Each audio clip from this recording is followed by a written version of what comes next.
Hello guys, welcome to अलौकिक शक्ति। दोस्तों, आज का टैग तो ऊपर आपने देख ही लिया होगा कि मैं किस बारे में बात करने वाला हूँ। दोस्तों, आज मैं आपको अलौकिक रहस्य के इस एपिसोड में पद्मनाथ मंदिर का रहस्य उजागर करने वाला हूँ। जी हाँ, आपने तो सुना ही होगा केरल का प्रसिद्ध पद्मनाथ मंदिर, जहाँ असीम खजाना प्राप्त हुआ है। इतना सोना कि पूरे भारतवर्ष में भोजन कराया जा सकता है। बहुत ही सोने की प्राप्ति हुई है दोस्तों। लेकिन दोस्तों, क्या आपको पता है कि पद्मनाथ मंदिर में इतना सोना, इतना अपार सोना, इतना खजाना कैसे मौजूद हुआ? इसका रहस्य बताने के लिए आपको कहानी में चलना पड़ेगा। शुरू से लेके आखिरी तक ये वीडियो बिल्कुल लगातार देखें, इसे कहीं भी स्किप न करें और अंत में आपको इस स्टोरी का पूरी तरह से पता चल जाएगा दोस्तों। तो चलिए शुरू करते हैं कहानी।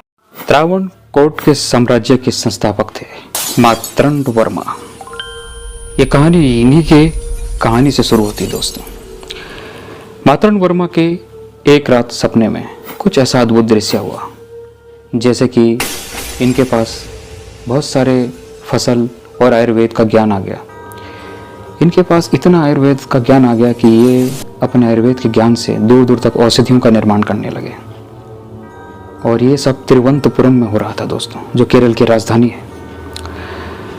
जब मार्तंड राजा जो है अपने आयुर्वेद को फैला रहे थे, तो दूर दूर से विश्व भर के लोग आकर इनके आयुर्वेद का ज्ञान ले रहे थे और सोने चांदी से इनके भंडार को भर रहे थे। और इन्होंने जिस तरह से ड्राई फ्रूट होते हैं, इस तरह की पैदावार बहुत ज़्यादा मात्रा में शुरू कर दी और इनके पास खजाना ही खजाना भर गया। ये खजाना जब ज़्यादा मात्रा में होने लगा तो इन्हें चिंता सताने लगी कि इतने खजाने को ये किस तरह से सुरक्षित रख सकते। महज कुछ ही समय के बाद मार्तंड वर्मा के पास इतना अपार खजाना हो गया कि जिसकी कोई सीमा ही नहीं थी। इतनी भारी मात्रा में खजाना होने के बाद इन्हें चिंता सताने लगी कि आखिर इस खजाने की रक्षा कैसे की जाए, कहीं इस खजाने को कोई चोरी ना कर ले। इसीलिए मार्तंड वर्मा ने कोई एक ऐसी योजना बनाई जिसके द्वारा वो इस खजाने को सुरक्षित रख सकते थे। एक दिन अचानक निद्रावस्था में विष्णु भगवान ने इन्हें दर्शन दिए और कहा कि जाओ, इस खजाने की रक्षा करनी है तो तुम एक मंदिर की स्थापना करो। उसी वक्त इनकी नींद खुल गई और इन्होंने दृढ़ संकल्प करके निश्चय कर लिया कि मैं भगवान विष्णु का कोई मंदिर बनाऊंगा और ये जो खजाना मेरे पास अर्पित हो रहा है, जमा हो रहा है, इस खजाने को वहाँ तहखाने में चैम्बर के नीचे छुपा दूंगा। फिर क्या था दोस्तों, राजा मार्तंड वर्मा ने ऐसा ही किया, पद्मनाथ मंदिर की स्थापना की और यह भगवान विष्णु को समर्पित है। जिस तरह से क्षीर सागर पर भगवान विष्णु विराजमान हैं, उसी तरह से इस मंदिर पर भगवान विष्णु भी विराजमान हैं, ऐसा बताया जाता है दोस्तों।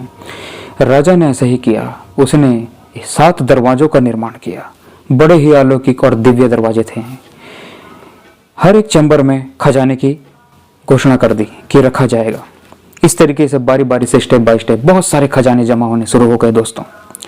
महज कुछ ही दिनों में खजाने से सारे चैम्बर फुल हो गए। लेकिन कुछ एक ऐसा अनोखा खजाना उन्होंने एक 7वें दरवाजे में रखवाया, जिसे कि कोई भी नहीं देख सकता था।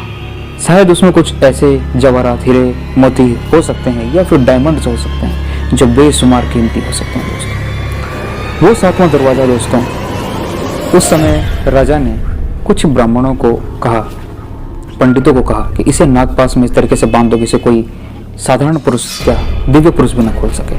और उन्होंने ऐसा ही किया। उस 7वें दरवाजे को जो है अलौकिक शक्तियों के जरिए कुछ इस तरह से दरवाजे में कैद किया जिसे आज तक भी नहीं खोला गया है। स्क्रीन पर आप ये दरवाजा देख रहे हैं दोस्तों, यही है वो दरवाजा। पहले आप इसे गौर से देख लीजिए। उम्मीद है आपने इस दरवाजे को गौर से देख लिया। दोनों तरफ से इसके नाग बंधे हुए हैं। ऐसा कहा जाता है कि इसे सिर्फ 11 ब्राह्मण या 11 पंडितों के, जो कि गरुड़ मंत्र का उच्चारण करना जानते हो, सिर्फ वही लोग खोल सकते हैं दोस्तों। अन्यथा अगर इसने किसी ने दुस्साहस भी किया तो वो अपनी जान से हाथ धो बैठेगा। और यही हुआ। बताया ऐसा जाता है कि कुछ समय बाद अंग्रेजों ने भी इसे खोलने का प्रयास किया। कुछ दरवाजों तक तो वो पहुंच पाए थे, लेकिन ये 7वां दरवाजा उनके लिए अभिशाप का कारण बना। एक अंग्रेज, शायद लॉर्ड कुछ नाम करके थे, उन्होंने इस दरवाजे को खोलने का आदेश अपने सैनिकों को दिया। जैसे ही वो सातवें दरवाजे के चैम्बर तक पहुंचे, अचानक सैकड़ों सांप पता नहीं कहां से आ गए और कहा जाता है कि इंग्लैंड तक उनका पीछा नहीं छोड़ा। उनकी बुक में भी ये दर्ज है, ऊपर डिस्क्रिप्शन में आप ढूंढते हैं। दोस्तों, ये सातवां दरवाजा सरकार ने अब इजाज़त दे दी इसे खोलने की। इस तरह से 6 चैम्बर तक तो सरकार पहुंच चुकी है, लेकिन ये सातवां दरवाजा अभी भी नहीं खोल पाई, क्योंकि कुछ ही समय पहले एक बहुत ही रहस्यमयी घटना घट गई।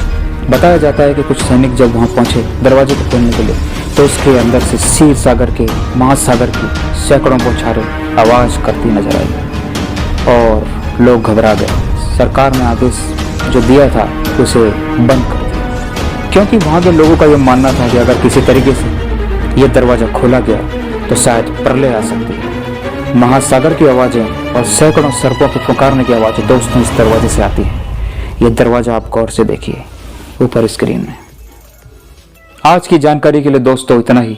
पद्मनाथ केरल पर यह विराजमान जो मंदिर है पद्मनाथ भगवान विष्णु को समर्पित है। दोस्तों, आपको अगले एपिसोड में बताऊंगा। मैं कुलदीप सिंह नेगी। गुड बाय दोस्तों।